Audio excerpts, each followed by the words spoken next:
Bonjour à toutes, bonjour à tous. Nouveau journal des produits de bourse de l'Obsa, journal du mardi 5 novembre avec en France le groupe Alcatel qui a surpris tout son monde lundi. Il a annoncé une très inattendue augmentation de son capital, une augmentation de 955 millions d'euros. Une opération qui arrive seulement quelques jours après la publication d'un excellent troisième trimestre pour Alcatel. Alors le prix des nouvelles actions du groupe Télécom sera de 2,10 € avec une souscription de 8 nouvelles actions pour 41 actions existantes. Une levée de fonds qui à Paris faisait chuter bien normalement la cote d'Alcatel de 3,81% à 2,85 € dans des marchés en légère hausse avec un CAC 40 en progression de 0,38% à 4288 points. Pour le reste, on notait que Accor a annoncé la cession de sa participation dans Tourism Asset Holding, un groupe d'hôtels australien. Sa participation était de 19,4% et du coup, le titre d'Accor reculait lundi de 0,36%, tout comme celui d'Air France KLM de 1,60%. Ici, maintenant, aux États-Unis, journée plutôt calme lundi pour les indices américains, très longtemps autour de l'équilibre. Le Dow Jones finalement terminé autour des 0,08%, dans le vert, plus 0,08%.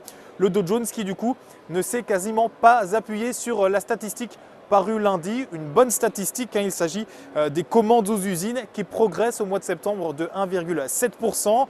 Du côté des sociétés, BlackBerry et Twitter faisaient parler d'elle. La première, BlackBerry, car finalement elle n'a décidé de ne plus chercher un racheteur, ce qui était à la base prévu. Une nouvelle qui faisait glisser l'action de BlackBerry de près de 16%. Et ce, malgré 1 milliard de dollars investis dans BlackBerry par une holding canadienne.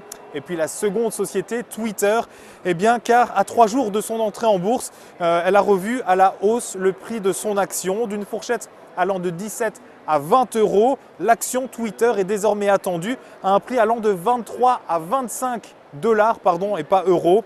Les premiers échanges de cette action Twitter sont attendus jeudi ici à Wall Street.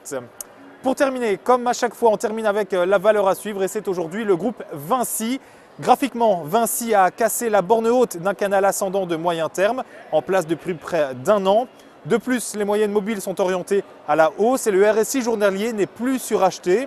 Ainsi, tant que 41,80 € reste support, une poursuite de la hausse est attendue vers le plus haut de 2008, à savoir 51,15 €, puis vers 58,20 € en extension. La stratégie qui vous est proposée pour jouer cette valeur est l'achat du Warrant Call Vinci à C265T d'Unicredit. Son prix d'exercice 45 €, sa date d'échéance le 7 mars 2014. Voilà, fin de ce JT des produits de bourse. Je vous donne rendez-vous demain. Passez une bonne journée.